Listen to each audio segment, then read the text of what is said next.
Le porteur de parole est un outil d'animation qui consiste à poser une question dans l'espace public, dans la rue, une question qu'on écrit, et à afficher les réponses que peuvent donner des passants ou des habitants à cette question. Là, on vient de voir deux scribes qui écrivaient une partie de ces réponses. Alors là, en l'occurrence, on est place Saint-Projet, à Bordeaux, et la question posée par des lycéens, puisque c'est un projet fait avec un lycée, est: que pensez-vous de l'égalité homme-femme? Alors on peut constater que les réponses sont écrites, posées à même le sol, et puis on va voir plus loin, j'allais dire à la lisière de la rue, au bord des panneaux, des enquêteurs. Alors donc là, il y en a une première qui enquête avec une caméra, puisque c'est un projet dans lequel on avait ajouté un film, et là, deux enquêteurs qui discutent avec ce jeune homme en capuche. Voilà de manière concise en quoi consiste le porteur de parole. Et on peut voir que donc des passants vont s'attrouper, s'arrêter pour lire ce qui a été écrit.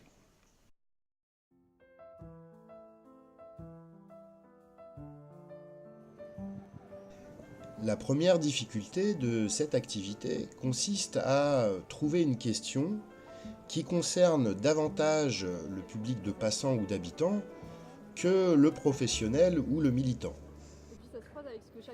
Si on se détourne un moment des sujets dits de société, qui vont souvent de pair avec les sujets imposés par les institutions, comme toutes les questions qui tournent autour du vivre ensemble, de la laïcité et de la citoyenneté, on en revient à des questions peut-être plus simples et qui concernent davantage la vie quotidienne de tous. Ça a pour effet principal qu'on arrête de demander aux gens d'argumenter pour davantage leur demander de raconter ce qu'ils vivent, pour leur demander plus simplement de témoigner. Ainsi, comme on le voit à l'écran, dans cet exemple précis, la question posée est: être jeune, c'est, point de suspension. Et donc ici, on comprend bien qu'on ne cherche pas à ce que les gens se prononcent sur la jeunesse, qu'ils argumentent ou qu'ils nous donnent des généralités sur ce qu'ils vivent de la jeunesse, mais plus particulièrement, nous cherchons à ce qu'ils nous racontent à la fois leur jeunesse à eux, celle de leurs enfants, ou celle de leurs petits-enfants, ou leur actualité, évidemment, si ce sont eux-mêmes des jeunes ou des très jeunes.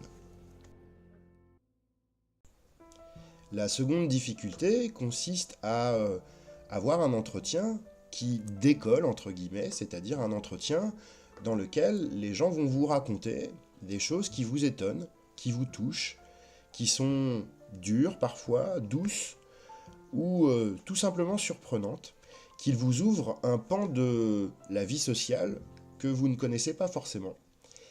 Puis de noter une partie ou la totalité de cet échange et d'en choisir un extrait qu'on va écrire et qu'on va proposer à la lecture du public.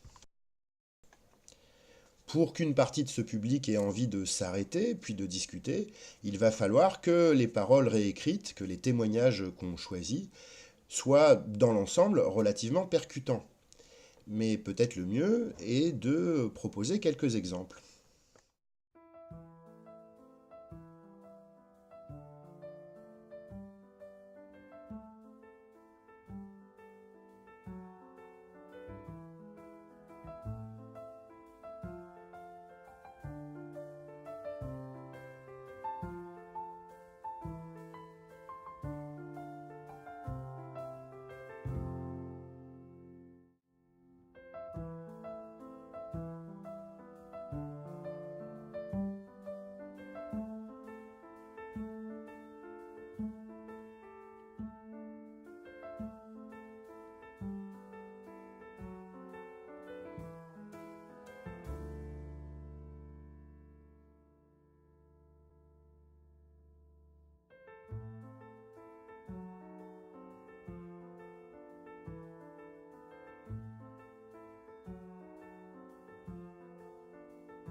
Alors on comprend bien ici en lisant ces réponses que leur qualité principale est à la fois d'être, on va dire, assez brute, assez directe, il s'agit d'une oralité mise à l'écrit, et que par ailleurs on a choisi des réponses qui pouvaient être touchantes au sens large, mais aussi qui créent un dialogue entre les différents passants. Mais si tu as une famille, tu fais quoi? Tu les laisses là et tu pars travailler sans savoir parce que si tu as 55, 60 années, peut-être tu vas déménager à je sais pas où et ils vont pas Ouais. te faire un contrat parce qu'en plus payer une assurance pour une personne de 60 ans, Ah, c'est pas vrai. payer Ouais, pour c'est sûr. 20 ans. Ouais. Et du coup, toi, ton plan de bataille, si je peux dire, t'en as un ou tu fais vraiment au jour le jour? Maintenant, j'ai retourné la semaine dernière chez moi pour faire un concours, pour donner des cours de français à l'école. Je ne sais pas si je le passerai, mais sinon, continuer à bouger. Ouais. En profiter pour voyager. Tout à fait. D'accord. Mais sinon, c'est assez proche de ce qu'il dit lui, hein, le Charles. Là. Ouais. Ok. Et plus ou moins la même âge.